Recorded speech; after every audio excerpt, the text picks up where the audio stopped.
Il était une fois une ville du nom de Hamelin.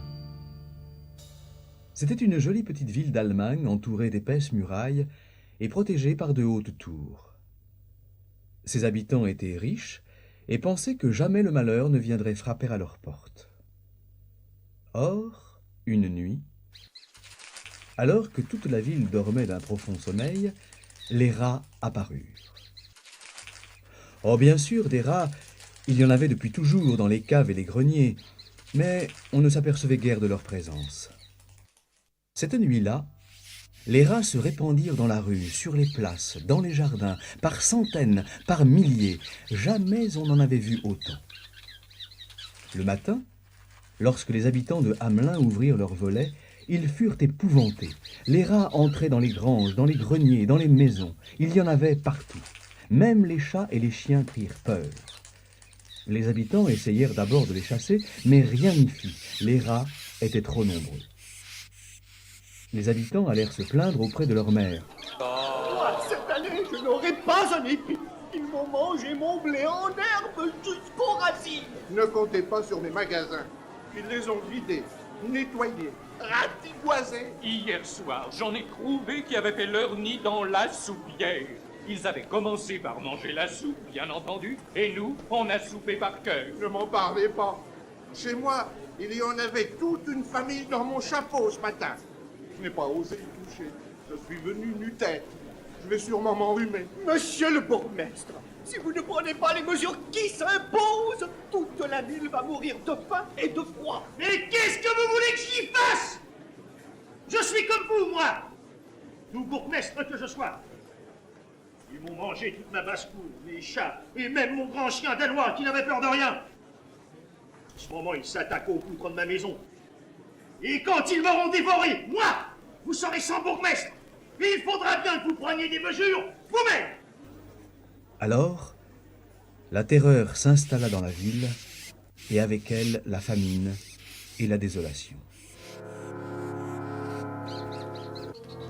Jusqu'au jour où un grand jeune homme maigre demanda à parler au maire. Messieurs, je peux vous débarrasser de vos rats d'ici à ce soir. C'est vite dit, monsieur le baladin. Il semble que ce soit plus difficile à faire. Ne m'appelez pas baladin, monsieur le bourgmestre. Je porte, il est vrai, un chapeau pointu, et mon manteau est bariolé comme celui d'Arlequin. Par profession, je suis joueur de flûte, pour vous servir. Mais par faveur spéciale du ciel, je suis aussi charmeur de toutes sortes d'animaux. Voulez-vous que je me charge de vos rats? Comment feriez-vous? Oh, ceci est mon affaire, messieurs, et mon secret. Dites-moi plutôt ce que vous me paierez. 50 000 couronnes, si vous réussissez. Je réussirai, n'en doutez point. Mais 50 000 couronnes, c'est beaucoup plus que n'en vaut un petit air de flûte. Je demande 1000 couronnes. Pas une de plus, pas une de moins. Débarrasse-nous d'abord des rats, soupira le maire. Ensuite, je te donnerai ce que tu voudras. Le jeune homme quitta l'hôtel de ville et s'avança sur la grande place parmi les rats. Maintenant, il y en avait même jusque sur le toit des maisons et dans le clocher de la cathédrale. Le jeune homme s'arrêta au milieu de la grande place et sortit de sa poche une petite flûte en bois. Il se mit à en jouer,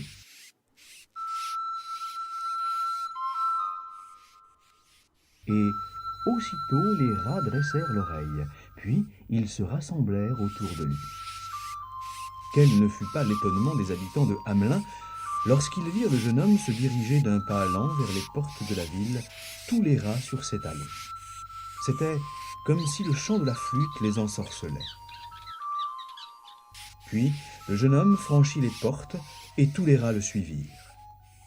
Il n'en resta bientôt plus un seul dans la ville. Les habitants de Hamelin se précipitèrent en haut des murailles et virent le jeune homme se diriger vers le fleuve. Il s'arrêta sur la berge et continua de jouer de la flûte. Les rats, eux, n'écoutant que la musique, se jetèrent dans les eaux du fleuve et tous se noyèrent. Pas un ne survécut. Une immense clameur de joie emplit la ville. Hamelin était débarrassé des rats. Toutes les cloches se mirent à sonner et les habitants à danser.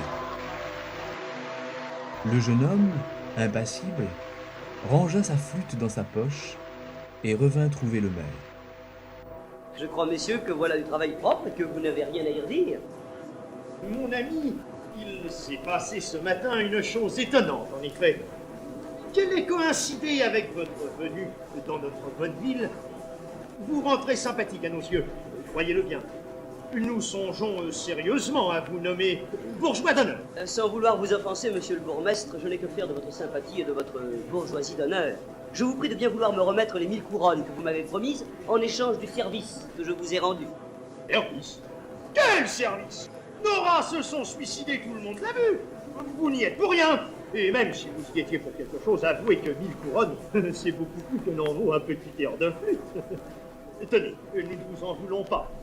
Voici 100 couronnes pour votre route, et trinquez avec nous avant de vous en aller. Messieurs, prenez garde, j'ai pour ceux qui veulent se moquer de moi un air de flûte gratuit celui-là, qu'il vaut mieux pour vous ne pas entendre. Comment? Un fanudier? Un musicien qui n'a même pas les moyens de s'acheter un manteau d'une seule étoffe? Va-t'en au diable, baladin! Et puisses-tu faire éclater ta peau en soufflant dans ton espèce de trompette? Le jeune homme disparut sans ajouter une parole. Un an plus tard, jour pour jour, alors que le soleil levant éclairait les toits de la ville, le joueur de flûte réapparut sur la grand-place. Il sortit sa petite flûte en bois et se mit à jouer.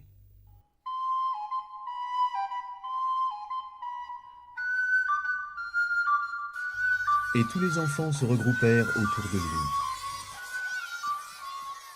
Et tous les enfants le suivirent lorsqu'il se dirigea vers les portes de la ville. Et tous les enfants franchirent les portes avec lui. Et tous les enfants disparurent à sa suite, au-delà des montagnes. Des voyageurs racontent que le jeune homme les a emmenés dans un pays lointain au-delà de la mer. Et depuis cette époque, les habitants de la ville de Hamelin pleurent leurs enfants perdus.